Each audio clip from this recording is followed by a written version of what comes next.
Bonjour, je vous retrouve avec plaisir pour vous faire cette vidéo qui est surtout pour parler tatouage et donner quelques conseils. Alors, pourquoi est-ce que j'ai choisi de faire cette vidéo? Tout simplement parce que depuis quelques temps, que ce soit sur les réseaux sociaux comme Facebook ou Hello Cotton ou autres, je vois beaucoup de personnes qui hésitent à se faire tatouer, qui demandent des conseils, qui demandent quelques avis. Et donc, je me suis dit que j'allais donc vous faire cette vidéo afin de vous parler un petit peu donc tatouage en me basant sur mon expérience ainsi que sur les discussions que j'ai eues avec mon tatoueur. Alors, tout d'abord, c'est vrai que si on veut se faire tatouer, ce qui est très très important, c'est vraiment déjà d'être sûr et certain ou sûre et certaine de vouloir le faire, de bien choisir, d'avoir vraiment en tête le motif que l'on veut se faire tatouer, très important, de bien savoir où on veut placer son tatouage et si on le veut en couleur ou en noir ou noir et blanc. Il faut savoir que certaines couleurs sont très très difficiles à partir si on veut effacer un tatouage. Je sais que le bleu et le rouge font partie de ces couleurs-là, donc c'est vrai qu'il faut vraiment faire bien attention et bien choisir ce que l'on souhaite. Ensuite, il y a certains endroits sur le corps qui, en vieillissant, rendent un tatouage vraiment assez vilain. Il peut y avoir ici le contour du bras, sur la main, parce que c'est vrai que la main, avec l'âge, la peau elle plisse et la peau est très fine, c'est aussi un endroit qui fait très mal. Comme sur le dessus du pied, c'est une zone qui est quand même assez sensible quand on fait un tatouage. Quand on veut aussi se faire une écriture, par exemple, autour du doigt, il faut savoir que ça peut baver, c'est très difficile et ça peut faire un rendu vraiment très, très vilain. Donc c'est vrai qu'il faut vraiment bien choisir ce que l'on veut, vraiment être sûr de soi, parce qu'une fois que c'est fait, voilà, c'est trop tard, hein. Donc ne pas le faire sous un coup de tête ou parce qu'on a fait un pari, parce que, je sais pas, une dispute, parce qu'on a fait un peu trop la fête, qu'on nous a mis au défi de le faire. Non, parce qu'après, si c'est pour le regretter, voilà, pour l'enlever, c'est difficile. C'est quelque chose qui reste à vie, donc vraiment être sûr, ce sont vraiment des points très importants.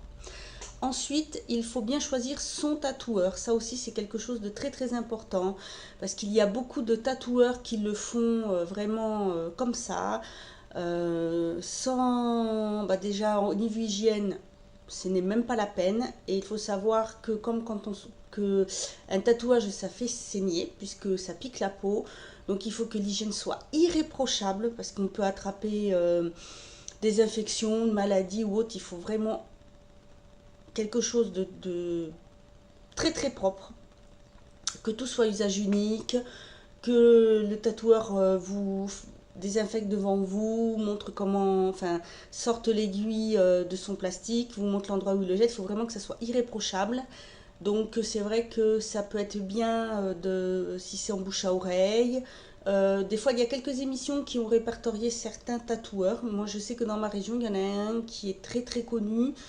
Donc ça peut aider, mais il faut vraiment être sûr de son tatoueur, vraiment qu'il respecte le fait d'être majeur ou qu'il demande vraiment la carte d'identité, l'accord parental.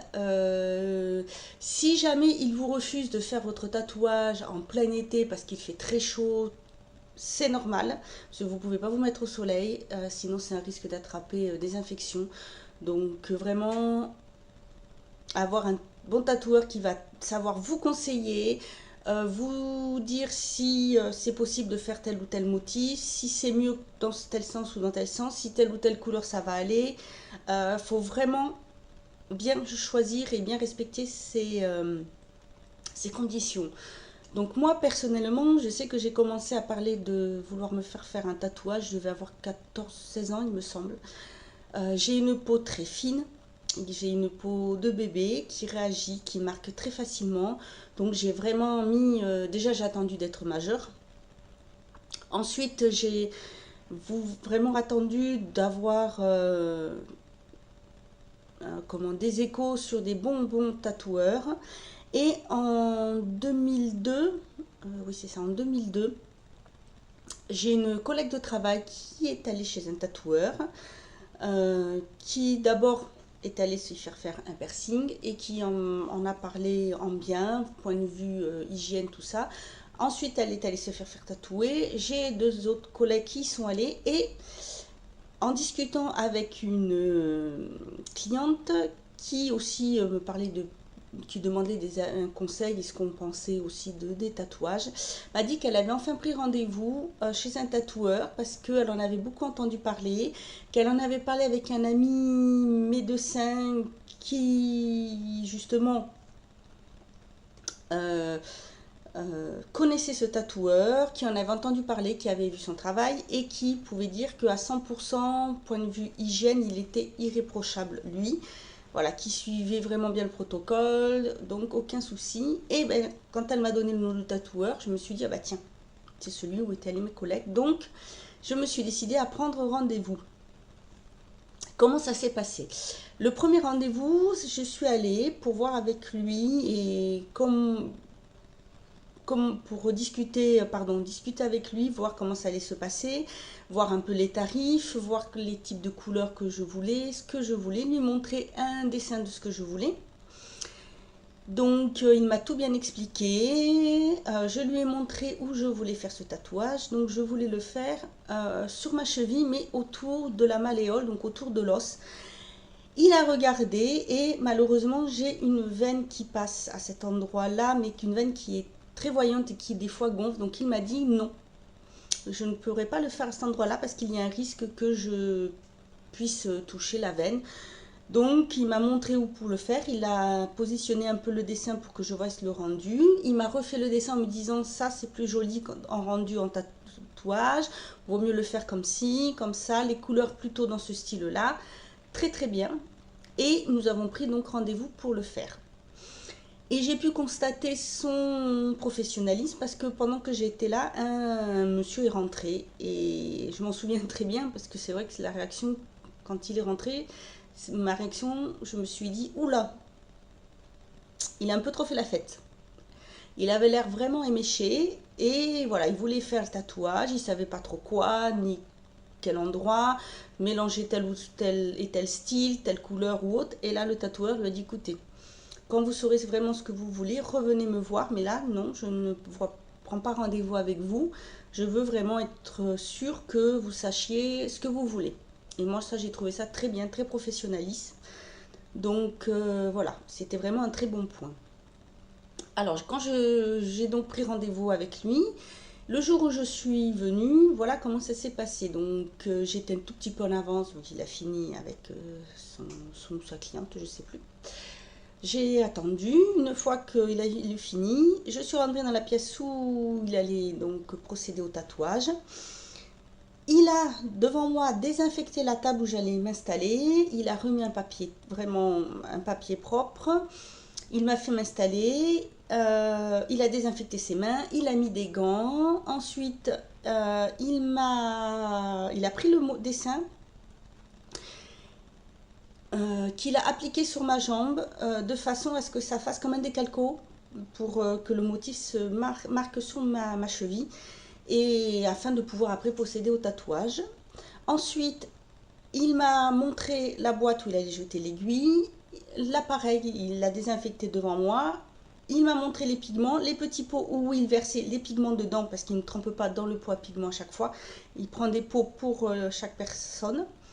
L'aiguille qu'il allait utiliser, il l'a sorti donc du sachet qui était vraiment hermétique et il l'a installé pour moi et il a et voilà. Ensuite, il a pu faire procéder au tatouage.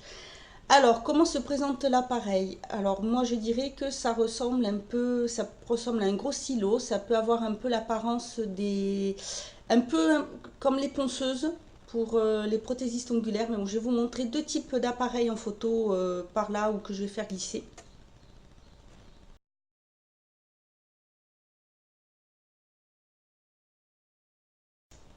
Donc voilà. pour vous montrer un petit peu à quoi ça peut ressembler. Ensuite, il a procédé en me disant voilà comment il faisait, ce qu'il faisait. Et pour la douleur, ah excusez-moi le téléphone, bon, désolé pour la coupure, le téléphone qui sonnait. Donc je disais que où j'en étais. Oui. Donc le tatoueur m'expliquait exactement ce qu'il faisait, comment il procédait, la couleur, tout ça. Je pense que j'ai dû rester 1 heure, il me semble.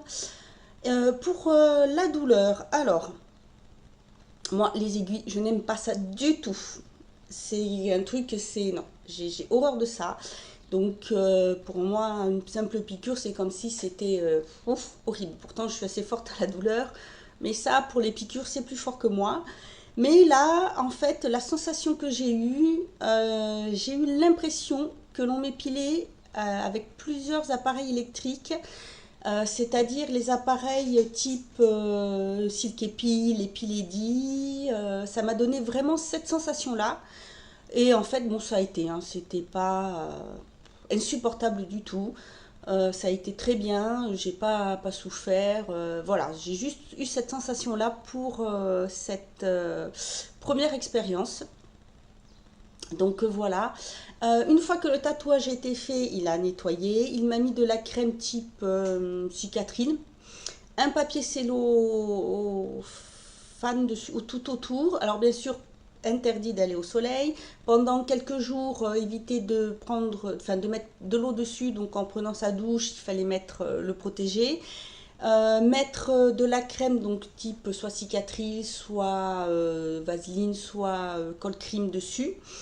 Parce qu'en fait, après, ça vous fait donc comme une croûte et le surplus de couleur remonte et ça s'enlève et donc ça fait comme une croûte. Surtout, il ne faut pas gratter, il faut laisser que ça s'en aille et ça s'en va, ça fait comme des petites peluches en fait, comme quand on fait un gommage.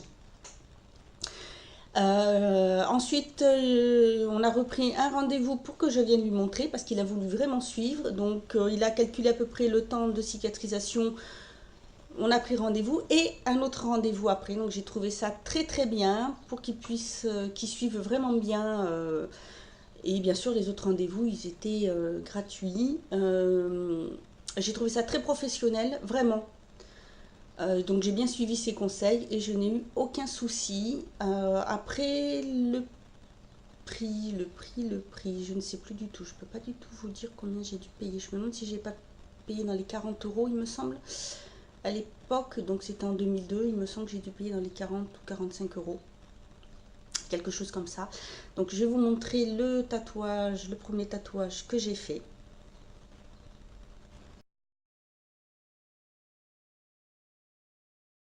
Donc voici, il est donc en couleur, c'est un dauphin, il est dans les tons bleus, voilà. Ensuite, en 2004, oui c'est ça, en 2004, j'ai fait un stage en dermopigmentation. Donc la dermopigmentation, c'est ce qu'on appelle aussi le maquillage semi-permanent. Donc c'est quand on vous fait les sourcils, on peut faire le trait d'eyeliner ou le contour des lèvres. L'appareil, c'est le même principe que l'appareil des tatoueurs. La différence, c'est que ça ne pénètre pas aussi profondément qu'un tatoueur. Donc c'est pour ça qu'au bout d'un moment, ça s'en va. Et pendant cette formation, on a pu apprendre à faire aussi un tatouage. Alors, ça se passe exactement de la même façon que chez le tatoueur. Les aiguilles, c'est pareil, on les jette. Il y a la boîte exprès pour les jeter. Les pigments sont des pigments, ce qu'on appelle aussi alimentaires, donc naturels. Ils pénètrent donc moins profondément dans la peau. Avec la cicatrisation, le produit part un peu plus. Dans le temps, alors quand c'est pour le visage, c'est vrai que ça s'efface. Un tatouage, on prend une autre encre, mais c'est pareil, c'est quelque chose de naturel. Ça s'efface un petit peu avec le temps, donc il y a des moments où ça peut vous faire l'impression que ça pèle, parce qu'en fait c'est le pigment qui remonte. Mais bon, ça reste aussi, et c'est pareil, on procède de la même façon, donc on choisit le motif. On regarde bien où le positionner. Ensuite, on le positionne de façon à ce que ça fasse un décalco et on passe par-dessus. Donc moi, là, j'avais fait faire un dauphin un peu esprit tribal dans les tons noirs. Donc je l'ai fait donc en 2004, ça fait 10 ans. Il s'est un petit peu estompé et voici ce que ça donne.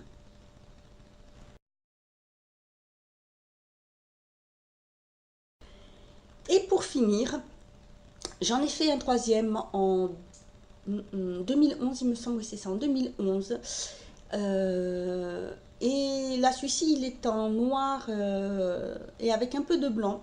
Alors, pourquoi je vous parle de celui-ci? Tout simplement parce que bon, bah, je ne me rappelais plus trop de la sensation que ça faisait. Et quand le tatoueur a mis le blanc, il m'a prévenu que ça ferait un peu plus mal parce que le blanc, on avait une douleur un petit peu plus forte. Et c'est vrai. Voilà pourquoi je vous en parle. Il faut savoir que, alors c'est peut-être l'épaisseur du produit, je ne sais pas exactement, mais c'est vrai qu'on le sent un petit peu plus, donc c'est enfin douloureux. C'est beaucoup plus sensible parce qu'après chacun gère sa sensibilité différemment, hein. La douleur n'est pas la même selon les personnes. Voilà, donc c'est pareil, il a procédé de la même façon, très propre, très professionnel. Le bac pour jeter l'aiguille qui était bien scellée. Il a fait le motif. On a regardé un peu ensemble pour le positionner. Le motif, je l'ai coupé parce qu'en fait, c'était quelque chose d'assez grand. C'est une fée, mais qui était positionnée sur un arbre. Mais j'ai pas voulu faire l'arbre, j'ai juste fait juste la fée. Puis c'est pareil, vu là, endroit où je l'ai fait, c'était quand même plus joli. Avec l'arbre, le rendu n'aurait pas été beau. Donc voilà, encore une fois, il y a eu le conseil qui était présent. Il y avait la propreté, le professionnalisme et l'hygiène. Voilà. Donc voici ce que donne le motif du dernier tatouage. Et pour finir, j'en ai fait un troisième en 2011, il me semble, oui, c'est ça, en 2011. Et là, celui-ci, il est en noir et avec un peu de blanc. Alors, pourquoi je vous parle de celui-ci? Tout simplement parce que bon, bah, je ne me rappelais plus trop de la sensation que ça faisait. Et quand le tatoueur a mis le blanc, il m'a prévenu que ça ferait un peu plus mal parce que le blanc, on avait une douleur un petit peu plus forte. Et c'est vrai. Voilà pourquoi je vous en parle. Il faut savoir que, alors c'est peut-être l'épaisseur du produit, je ne sais pas exactement, mais c'est vrai qu'on le sent un petit peu plus, donc c'est enfin douloureux. C'est beaucoup plus sensible parce qu'après chacun gère sa sensibilité différemment, hein. La douleur n'est pas la même selon les personnes. Voilà, donc c'est pareil, il a procédé de la même façon, très propre, très professionnel. Le bac pour jeter l'aiguille qui était bien scellée. Il a fait le motif. On a regardé un peu ensemble pour le positionner. Le motif, je l'ai coupé parce qu'en fait, c'était quelque chose d'assez grand. C'est une fée, mais qui était positionnée sur un arbre. Mais j'ai pas voulu faire l'arbre, j'ai juste fait juste la fée. Puis c'est pareil, vu là, endroit où je l'ai fait, c'était quand même plus joli. Avec l'arbre, le rendu n'aurait pas été beau. Donc voilà, encore une fois, il y a eu le conseil qui était présent. Il y avait la propreté, le professionnalisme et l'hygiène. Voilà. Donc voici ce que donne le motif du dernier tatouage.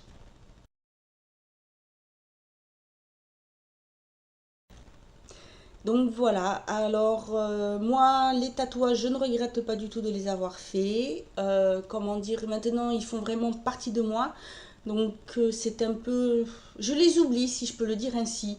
Voilà, ils sont là, ils font partie de mon quotidien. Quand j'ai fait un gommage, je le fais aussi à ce niveau-là. Je l'entretiens, j'hydrate, je fais... voilà. De façon à ce qu'il reste, qu'il soit joli, qu'il n'y ait pas de soucis. Mais ce sont, voilà, les choix, je les avais mûrement réfléchis. J'ai pris le temps qu'il fallait pour le faire. Et ce sont vraiment donc des points très importants si vous voulez le faire. Donc pour faire un petit récapitulatif, en premier, être certain ou certaine de vouloir faire son tatouage, avoir mûrement réfléchi le motif que l'on voulait faire.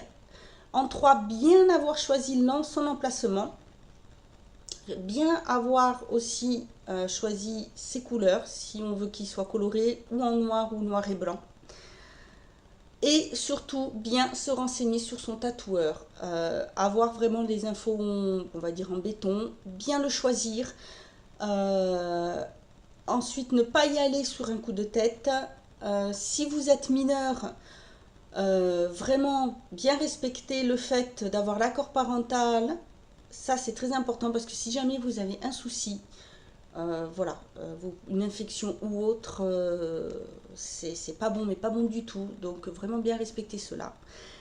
Et puis, ben voilà, si vous respectez bien tout ça, vous êtes parti pour faire votre tatouage. Voilà, donc j'espère que ces petits conseils et mon expérience aura pu vous aider, aura pu vous décider ou non à faire ce tatouage, attendre ou pas. Voilà, donc j'espère que cette petite vidéo vous aura plu. Surtout, n'hésitez pas à me le mettre en commentaire si vous en avez fait des tatouages, si vous hésitez. Si vous avez des questions, j'y répondrai avec plaisir.